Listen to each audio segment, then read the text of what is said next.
All right, then let's go. Alicia here, out for a walk with my dog Reenie. Reenie's my little scraggly muppet. She's a terrier schnauzer mix, and she loves to roll in the grass. This is Sustainable Events Dog Walk, a short podcast from Positive Impact Event Consulting, where you can get a quick nugget about sustainability for your events and event business while on a walk with Alicia and her dog Reenie. Sustainability is a big project, but we'll get there together, one little step at a time.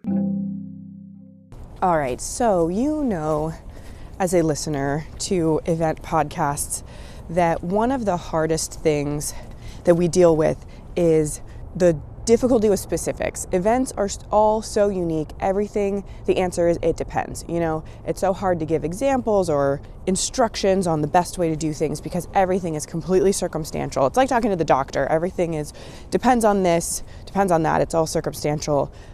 Every person is different. Every event is different. So today, I would love to share with you my experience that happened very recently and just walk you through step by step how a local festival tried to be sustainable, where the pitfalls were, where the successes were, just so you can see what someone else did in one area and how that might factor into your thinking and your decisions and give you a view of how to try, even if it's not perfect. So I was working at Seattle Coffee Festival, it's the end of October. One of the things I want to emphasize the most about this is that it was a complete success.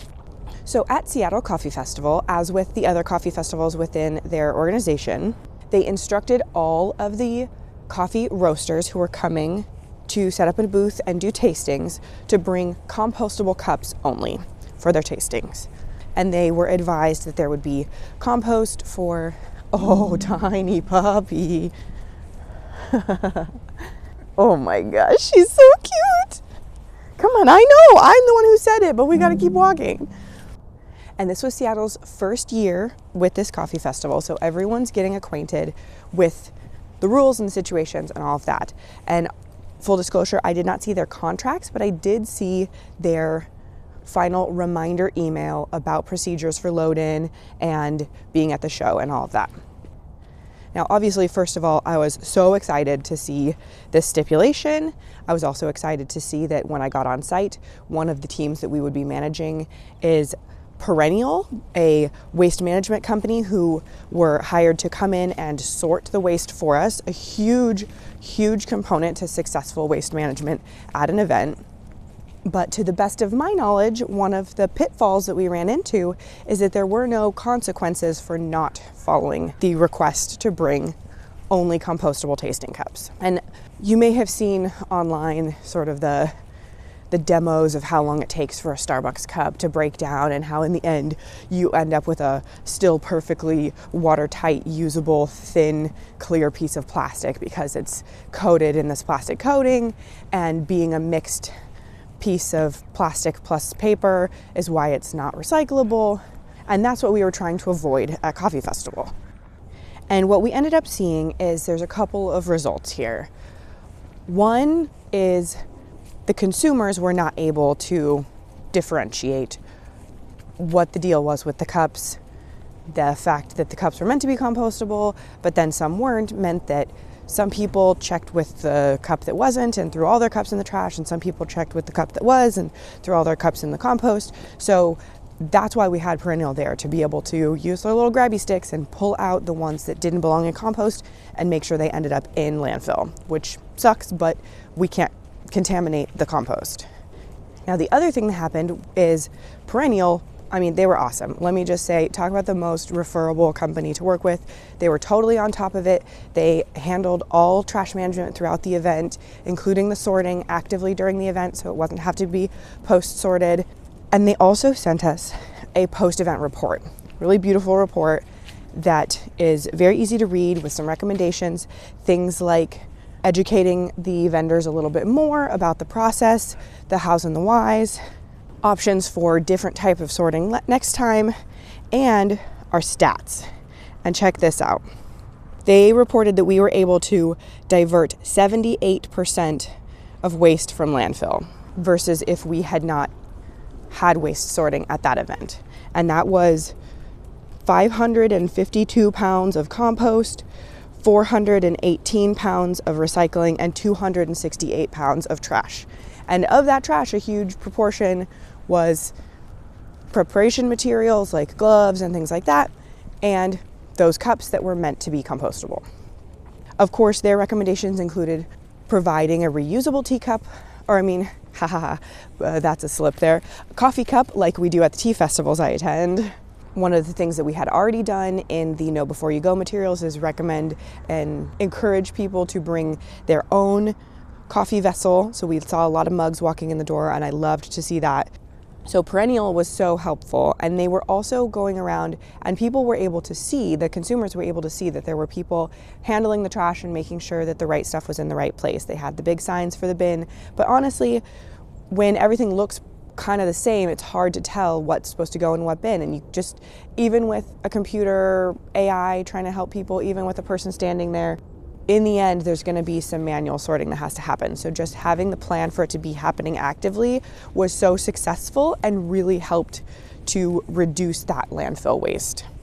So the things that it took for us to do that were talking to the vendors, talking to the attendees, having trash pickup provided by a company that had compost, recycling, and trash pickup, bringing in Perennial to be able to sort actively during the event so that we weren't having to go through, because, a coffee festival, there's also a lot of liquid, so you don't want to be trying to open up those trash bags once they're closed to resort them.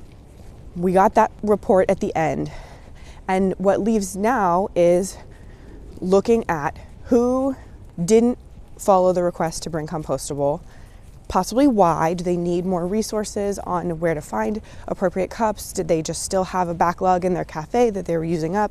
Where does that come from? And then how do we remedy for it next year?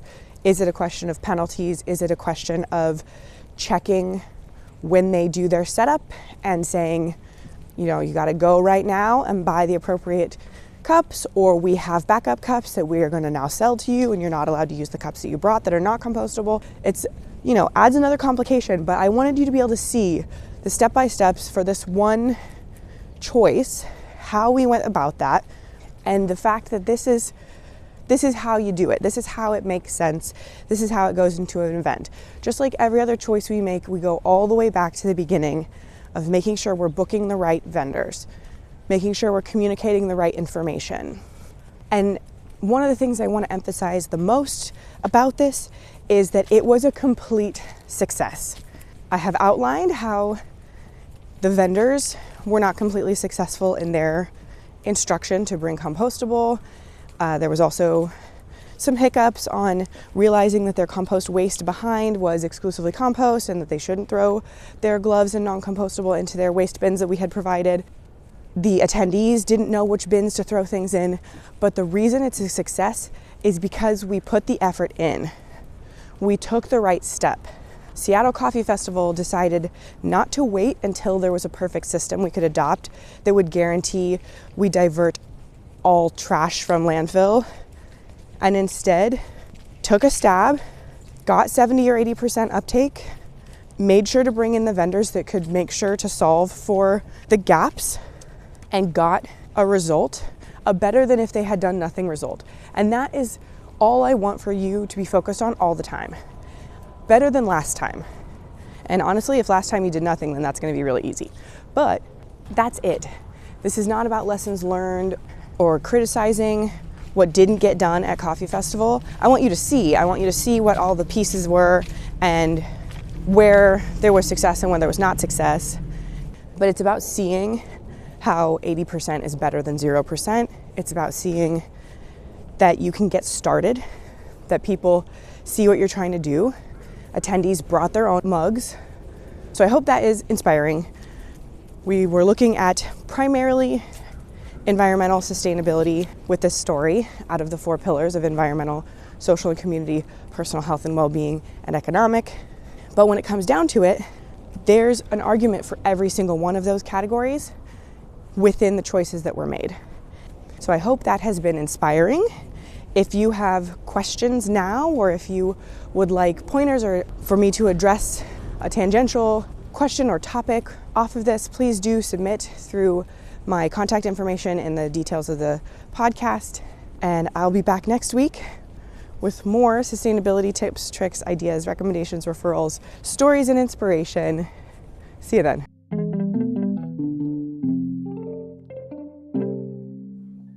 Thanks for joining me on Sustainable Events Dog Walk. I'm Alicia Druby, founder of Positive Impact Event Consulting, and I want to help you integrate sustainability into your event business so you're ready to make every event you work on more sustainable. See you next time.